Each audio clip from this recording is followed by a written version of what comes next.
Joana d'Arc, por ela mesma.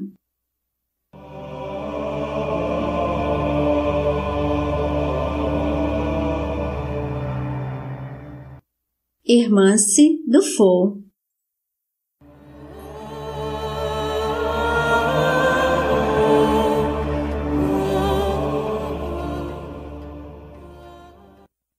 Capítulo 9. Após ter tomado conhecimento dos 12 artigos, a Universidade de Paris queria, segundo todas as aparências, ver minhas respostas para dar sua opinião com mais clareza.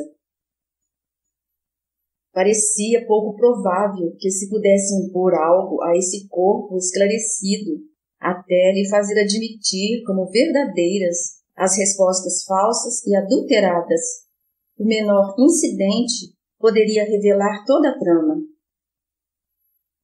A universidade demonstrava muita confiança no bispo de Beauvais. Isso lhe facilitava a realização do projeto concebido. Ele para lá escreveu, dando conta da instrução que submetia à sua apreciação, e enviou a Paris 2 assessores que lhe eram inteiramente devotados, Jean Maurice e Nicolas Midi, que tinham o título de plenipotenciários do rei da Inglaterra. Eles deram conta à universidade e às 2 faculdades de teologia e de direito de tudo que elas desejaram saber e dando toda a segurança que elas pediram. Enfim, eles eliminaram até a mais ligeira dúvida sobre a verdade dos 12 artigos. As faculdades e a universidade deliberaram isoladamente. Vou citar as qualificações das condenações aplicadas a cada um dos 12 artigos. Esta deliberação é da Faculdade de Teologia e da Faculdade de Direito. Foi concebida dentro do mesmo espírito, e a universidade adotou as 2 completamente. Eis como a Faculdade de Teologia resumia suas decisões. Sobre o artigo 1. Essas aparições e revelações são dissimuladas, mentirosas, destinadas a seduzir, e são perniciosas, ou procedem ainda, supersticiosamente, dos espíritos malignos e diabólicos, Belial, Satanás, Beelzebul. Sobre o artigo 2. O segundo artigo parece não ser verdadeiro, mas antes uma mentira presunçosa, sedutora, perniciosa, inventada e derrogatória à dignidade angélica. Sobre o artigo 3. Os sinais anunciados não são suficientes. Essa mulher acredita neles irrefletidamente, com audácia. Além disso, vê-se que ela não crê direito e que erra na fé. Sobre o artigo 4. Superstição, adivinhação, história presunçosa, plena de vã arrogância. Sobre o artigo 5. Essa mulher é blasfema e contempladora de Deus em seus sacramentos, prevaricadora da lei divina, da santa doutrina e das ordens eclesiásticas, com maus pensamentos e vacilante na fé, repleta de vã arrogância. Pode-se tê-la como suspeita de idolatria e de ter dado sua pessoa e suas roupas ao demônio, imitando os costumes pagãos. Sobre o artigo 6. É uma mulher perniciosa, enganadora, ávida de sangue humano, sediciosa, evocando a tirania, e blasfemadora de Deus nas ordens que dá e nas revelações que ela se atribui. Sobre o artigo 7. Essa mulher é ímpia para com seu pai e mãe, prevaricadora do preceito de honrá-los, blasfema contra Deus, ela erra na fé, ela faz uma promessa temerária e presunçosa. Sobre o artigo 8. Esta mulher deve ser interpretada como homicida de si mesma. A afirmação de que esta falta lhe foi perdoada é temerária. Ela indica ainda que essa mulher pensa errado no que diz respeito ao livre-arbítrio do homem. Sobre o artigo 9. É uma temerária e presunçosa afirmação, uma mentira perniciosa, uma contradição ao artigo precedente. Essa mulher pensa errado na fé.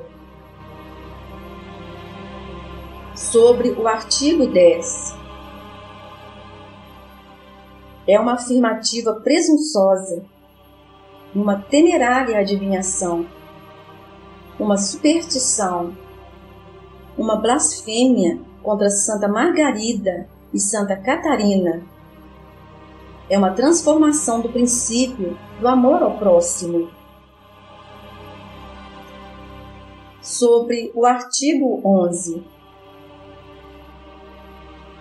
Supondo que essa mulher tenha tido as aparições e revelações das quais ela se vangloria, e unindo o presente artigo ao que foi decidido a esse respeito no primeiro, ela é idólatra, invocadora de demônios, ela erra na fé, o afirma com audácia e fez um juramento ilícito. Sobre o artigo 12. Essa mulher é cismática, ela pensa erroneamente sobre a unidade e a autoridade da Igreja. Ela é apóstata e erra na fé.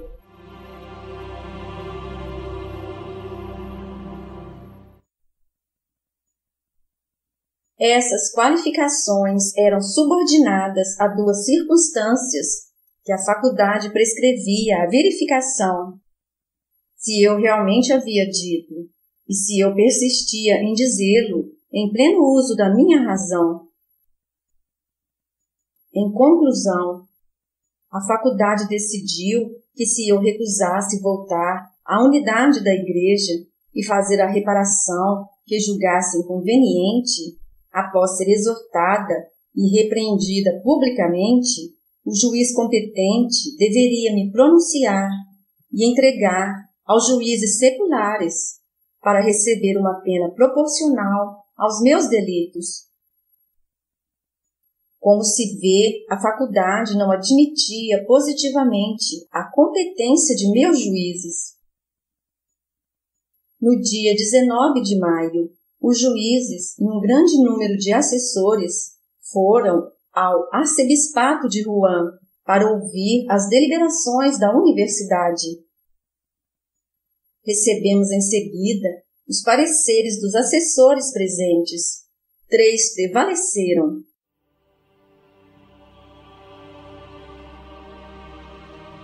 O primeiro, de Nicolas de Venderès, que consistia em me condenar imediatamente e me entregar à justiça secular.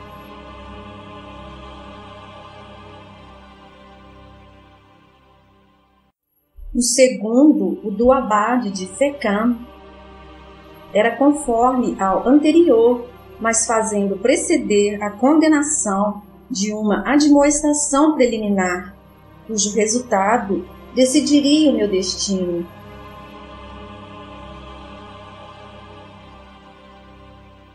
O terceiro, o de Guillaume Boucher, tendia a ordenar uma admoestação preliminar, onde me comunicariam os 12 artigos ou asserções que me eram atribuídas e a só ordenar minha sorte após nova deliberação posterior a essa admoestação.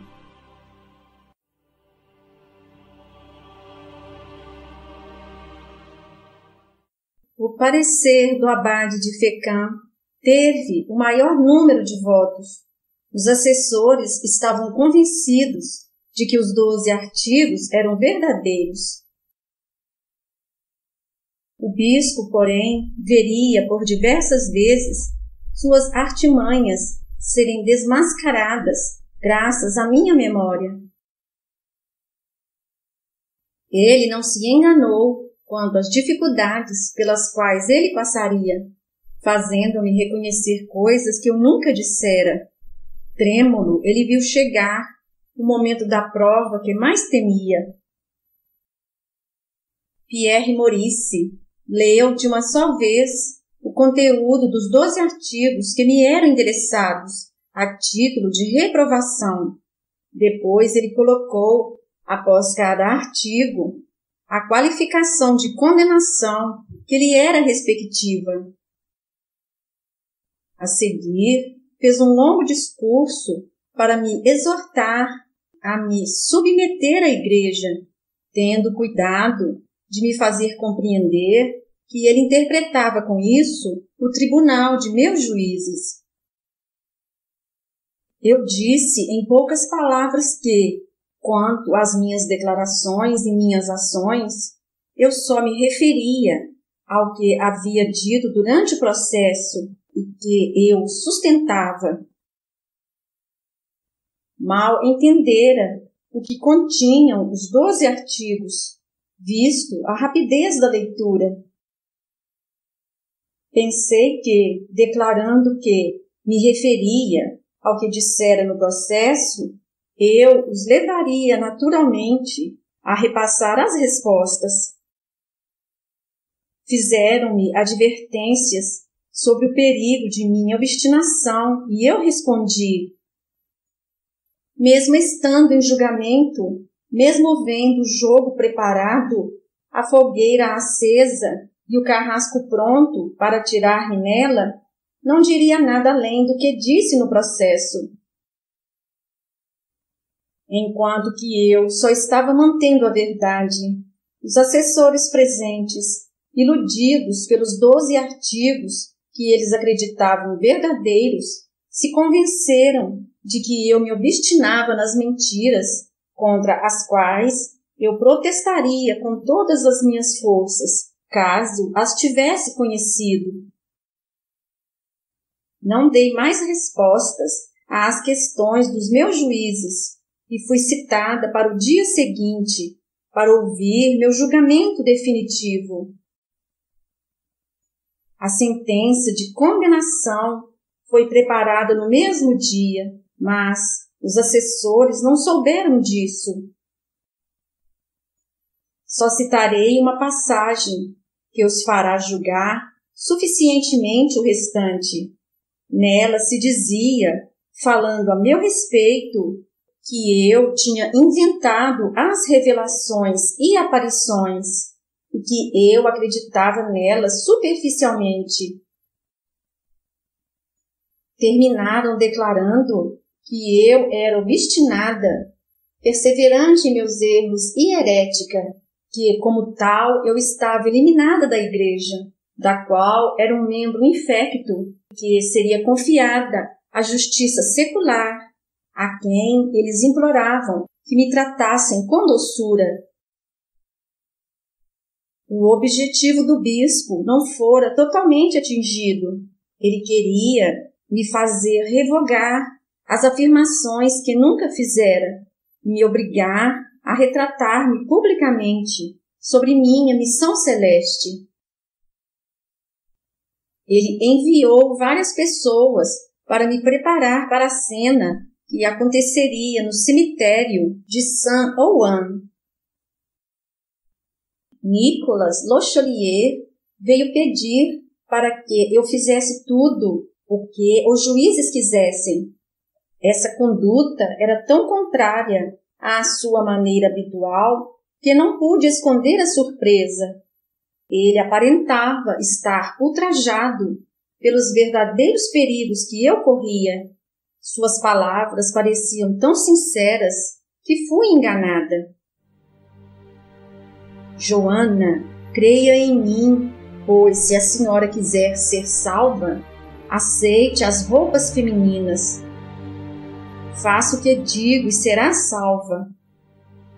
Ficará muito bem, não sofrerá nada e será aceita no seio da igreja. Eu desejava ardentemente estar longe de mãos inglesas. Essa promessa, então, produziu grande efeito sobre mim. No dia 24 de maio, Jean Beaupère veio me anunciar que eu seria levada ao cadafalso para ser advertida. Disse que se eu fosse boa cristã, submeteria minhas ações e minhas palavras ao julgamento da igreja e dos juízes eclesiásticos. Respondi que agiria de acordo. Quando ele saiu, escutei as vozes das duas santas. Elas me encorajaram e me contaram tudo o que eu faria. Na hora da reunião, Jean Massieu e Mugger Le Pornutier vieram me buscar para me conduzirem ao cemitério da abadia de Saint-Ouen. Tinham montado 2 cadafalsos. Em um via-se o bispo de Beauvais, o vice-inquisidor e o cardeal de Winchester, os bispos de Noyon e de Boulogne-sur-Mer, 33 assessores e algumas pessoas estranhas ao processo. Subi no outro com Jean Massieu, Mugger Parmentier, Guillaume Manchon, os padres Guillaume, Frei Martin Ladiveny e Nicolas Locholier se colocaram diante de Guillaume Erard, que estava encarregado da função de pregador. Uma multidão imensa se comprimia em torno dos cadafalsos. A fogueira foi montada na praça do velho mercado e o carrasco mantinha-se próximo ao cadafalso onde eu estava. Havia também um quadriga, tipo de carroça, puxado por 4 cavalos, para me conduzir à fogueira, caso fosse necessário. Guillaume Erard me fez um longo sermão sobre os deveres de um bom cristão, sobre a igreja, sobre minha vida e minha doutrina. Ele enumerou meus pretensos crimes, erros e mentiras. Quando acabou, leu minha sentença de condenação e intimou que me submetesse à igreja. As palavras do pregador vinham repletas de fel. Não contente em me injuriar, ele chamou Charles VII de herege e de cismático. Eu havia sofrido pacientemente os insultos que me eram dirigidos, mas não pude fazer o mesmo quando se referiam ao rei, e disse energicamente: fale de mim o que o senhor quiser, mas não fale do rei, ele é bom cristão. Isso não o impediu de continuar. Tomada de indignação, gritei: Mestre Guillaume, reverência guardada, ouso dizer e mesmo jurar, sob pena de minha própria vida, que meu rei é o mais nobre de todos os cristãos, que ele ama a fé e a igreja, e não é assim como o Senhor o apresentou.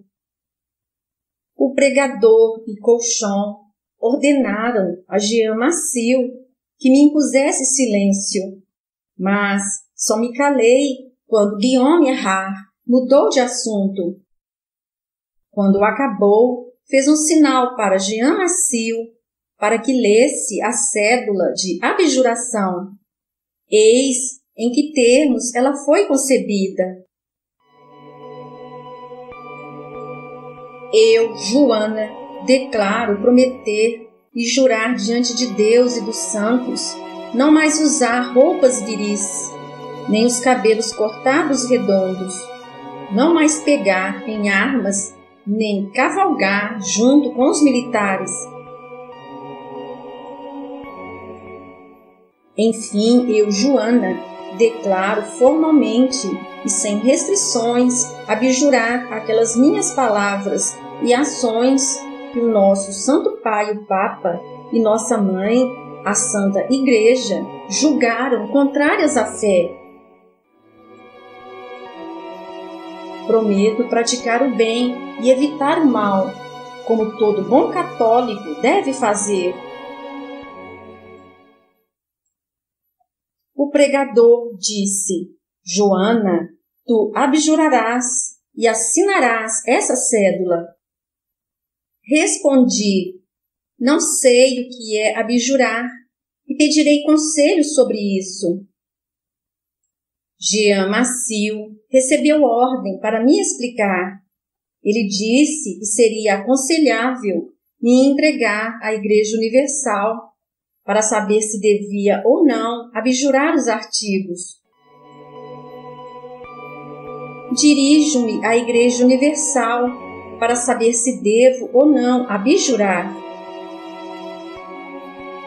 Tu abjurarás ou serás queimada, retomou o pregador. Abjura e responde se tu te submetes à Igreja. Já respondi sobre minha submissão à Igreja, no que se refere às minhas palavras e minhas ações. Consinto que enviem minhas respostas a Roma para serem examinadas lá e submeto-me à decisão da Igreja. Afirmo, porém, ao mesmo tempo, que nada fiz que não fosse por ordem de Deus. Além disso, se em meus discursos houver algo que seja ruim, declaro que tudo procede de mim mesma e que meu rei não me obrigou a nada. Perguntou-me se eu gostaria de revogar minhas palavras e ações, que foram condenadas pelos eclesiásticos.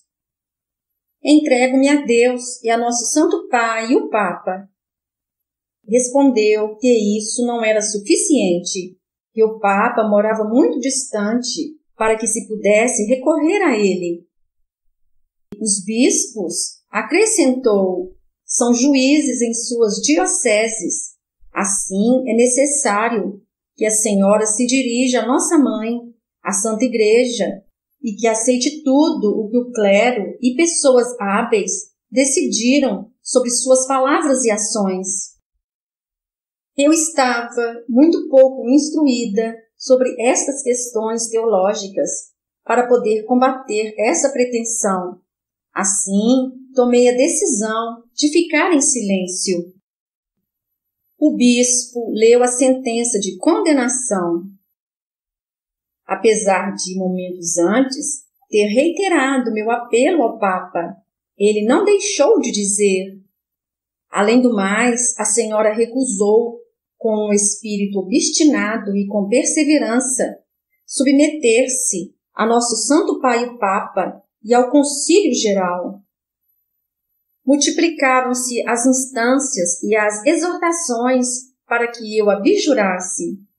Até os espectadores me pressionaram. As preces, ameaças de admoestação, tudo foi feito para me obrigar a fazer esse ato tão ardentemente desejado pelos juízes. Sob a opressão das perguntas do pregador sobre minhas vestes masculinas, disse que as usava pois fora chamada para conviver em meio militar e era mais prudente e decente que me vestisse como eles, ao invés de usar roupas femininas. Os ingleses e sua gente vociferavam incessantemente ao meu redor, no intuito de me apavorar. Algumas pessoas me jogavam pedras. As ameaças do povo, e principalmente as de errar, me causavam uma indescritível irritação. No momento de impaciência, disse-lhe energicamente: tudo que fiz e faço, fiz bem, e estou correta agindo assim. Vendo o resultado de suas ameaças, ele mudou de linguagem e disse com uma voz melosa: Joana, temos tanta piedade de ti. É preciso que revogues o que disseste, ou teremos de abandonar-te à justiça secular. Nada fiz de mal, respondi. Creio nos 12 artigos de fé e nos preceitos do Decálogo. Dirijo-me à corte de Roma e quero crer em tudo em que crê a Santa Igreja. Errar recorreu a uma promessa que me sacudiu, a de ser libertada da prisão, caso fizesse o que me pediam. O bispo, que continuara sua leitura durante esse tempo, interrompeu o final da sentença de condenação para incorporar suas instâncias às do pregador. A populaça interpretou mal essa intervenção. Injúrias endereçadas a Colchon foram ouvidas. Um capelão do cardeal de Winchester entrou na discussão e trocou palavrões com o bispo. Não pude deixar de rir vendo-os agir desse modo. O bispo estava vermelho de ódio, batia o pé de raiva e amassava nas mãos a sentença de condenação em que não podia alterar nada. O cardeal de Winchester mal conseguiu impor silêncio aos 2 adversários que, obrigados a se calarem, trocaram olhares enfurecidos. Eu me divertia bastante, apesar de minhas aflições. O que me impedia de assinar a cédula era o medo de cair em uma armadilha. Repassei seu conteúdo mentalmente. Não encontrei a menor expressão que me inquietasse. Desconfiava, contudo, de minhas ideias e temia colocar, quando assinasse, armas perigosas em mãos inimigas que sabiam tão bem se servir das coisas mais inofensivas.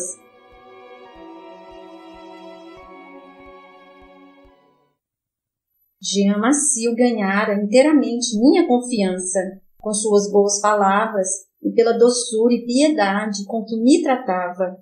Devo-lhe essa justiça. Tudo o que pôde fazer para me aliviar, ele o fez corajosamente, ainda que soubesse que se expunha ao perigo.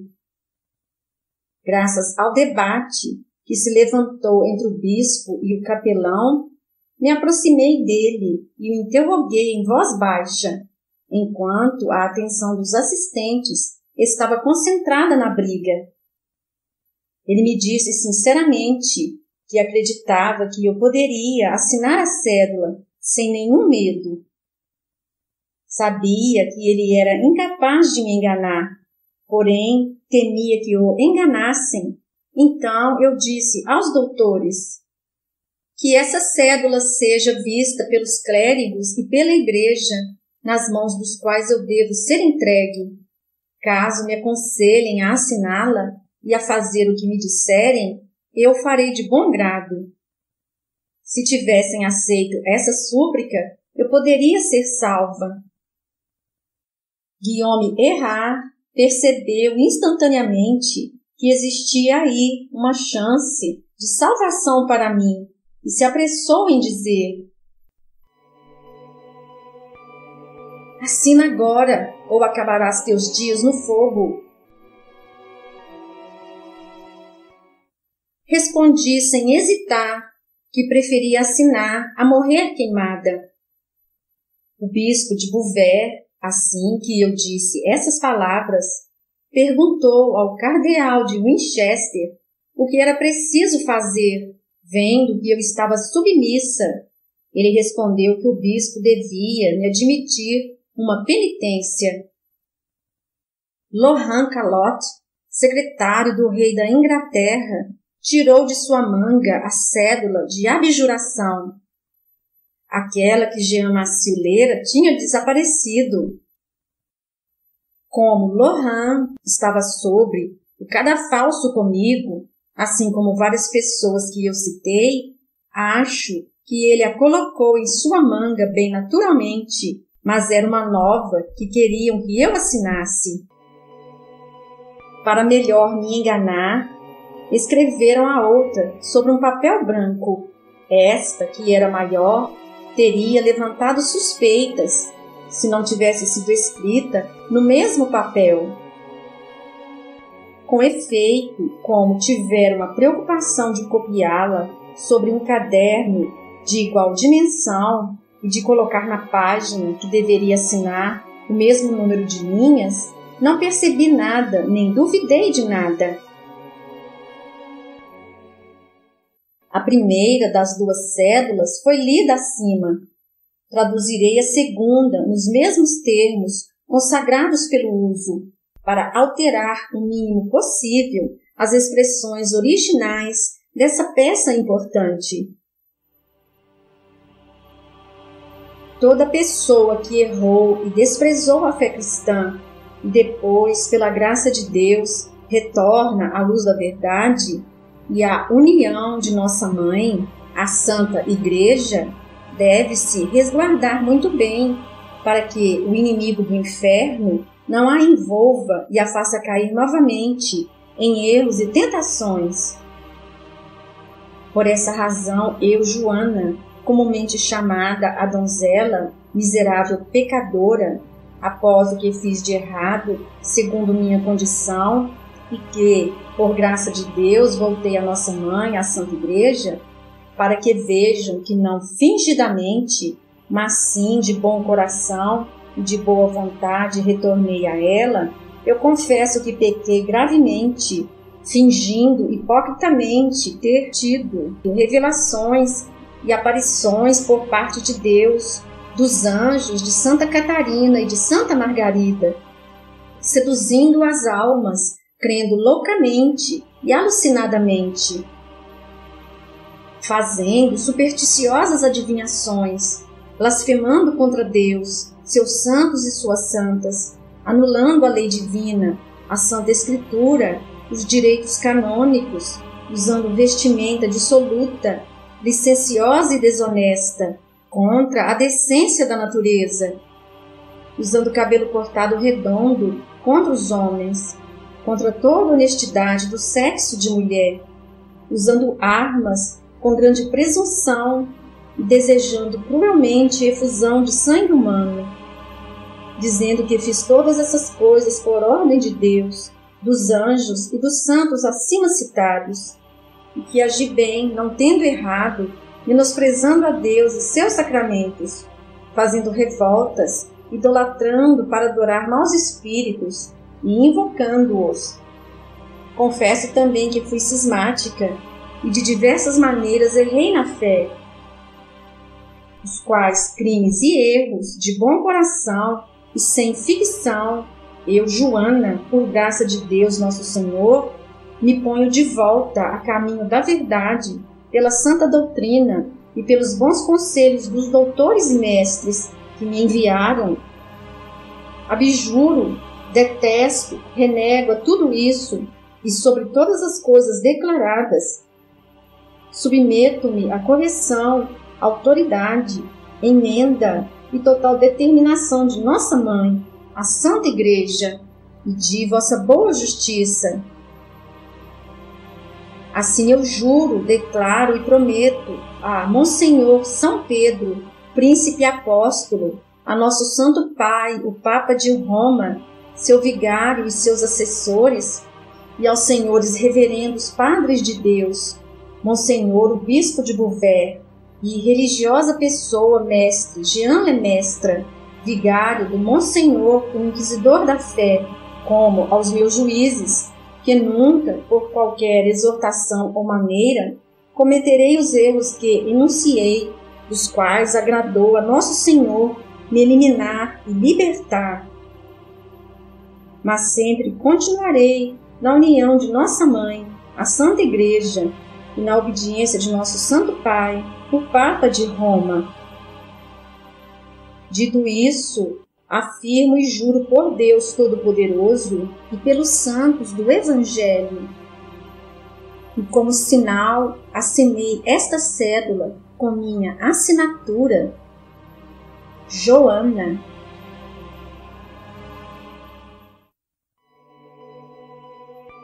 Uma espécie de pressentimento me impedia de assinar essa cédula, cujo conteúdo, entretanto, tal eu o conhecia, não deveria me inquietar. Avisaram-me que a fogueira estava preparada e o carrasco pronto para jogar-me nela, caso eu me recusasse a assinar. Tudo bem pesado, achei que seria melhor ceder às admoestações e aos pedidos dos assistentes. Repetia sorrindo a fórmula de abjuração e traçava um zero embaixo para me divertir de meus juízes. Meu zero não agradou a Lohan, pois ele pegou minha mão e me fez traçar uma cruz embaixo com uma pena.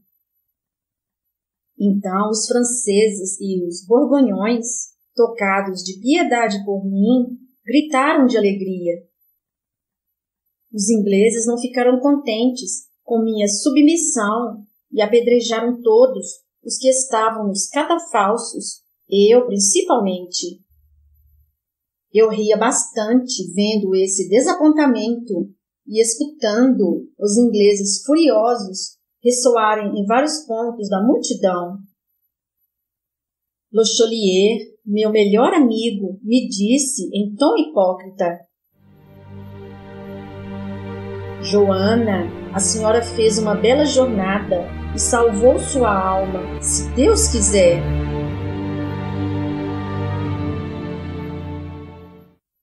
O senhor sabe para onde serei mandada? Não serei posta nas mãos da igreja, já que é ela que me condena, não é? Ele respondeu que não estava informado. Essa pergunta foi dirigida aos assistentes, contudo, ninguém respondeu. Ora, membros da igreja, disse eu, levem-me para suas prisões. Tenho pressa de sair das mãos dos ingleses. Várias pessoas pediram a Pierre Cauchon para aceder ao meu pedido. Ele, porém, não levou em consideração os pedidos e as admoestações dos que se interessavam por meu destino. Disse simplesmente a Jean Massieu: levem-na para onde vocês a pegaram. Voltei à minha cela, com a doce esperança de não sofrer por muito tempo nesse local. Nicolas Le Cholier, com medo que meus pedidos fizessem grande impressão nos assistentes, veio me dizer que foram feitas modificações nas prisões eclesiásticas e que por esse motivo seria obrigada a ficar ainda alguns dias na prisão do castelo de Rouen. O conde de Warwick reprovou seriamente o bispo de Beauvais por me deixar escapar ao destino que me aguardava. Cauchon respondeu apertando as mãos: não se preocupe, nós o reencontraremos. Jean Lemestre veio com algumas pessoas me visitar. O bispo não os acompanhava. Falou-me da misericórdia de Deus e da indulgência dos eclesiásticos, que me colocaram em estado de graça com a igreja. Advertiu-me sobre a promessa feita de retomar roupas femininas e de deixar crescer os cabelos. Disse que estava prestes a executá-la. Com efeito, quando Nicolas Le Cholier trouxe as roupas à tarde, eu as vesti sem hesitar. As roupas usadas foram colocadas numa bolsa deixada na minha prisão. Meu destino não melhorou. As mesmas correntes me prendiam. Os mesmos guardas me vigiavam. e minhas roupas tornavam minha situação ainda mais crítica. Othon de Satrella, os marechais de Buzac, de Saint-Sever e outros capitães resolveram tentar uma expedição para a Normandia. Eles contavam tomar a capital e, em seguida, se apossar do infante-rei, de seu conselho, de meus juízes e de mim. Sem que os ingleses soubessem, nem tivessem tempo de me embarcar para a Inglaterra. Desde que fora feita prisioneira, um navio aparelhado estava pronto para me conduzir a qualquer hora para esse país. Porém, essa ação fracassou completamente e Satrella foi preso e conduzido a Rotterdam. Fim do capítulo. E disse-lhes: Desejei muito comer convosco esta Páscoa, antes que padeça. Porque vos digo que não a comerei mais, até que ela se cumpra no reino de Deus. Mas eis que a mão do que me trai está comigo à mesa. Lucas 22, versículos 15, 16 e 21.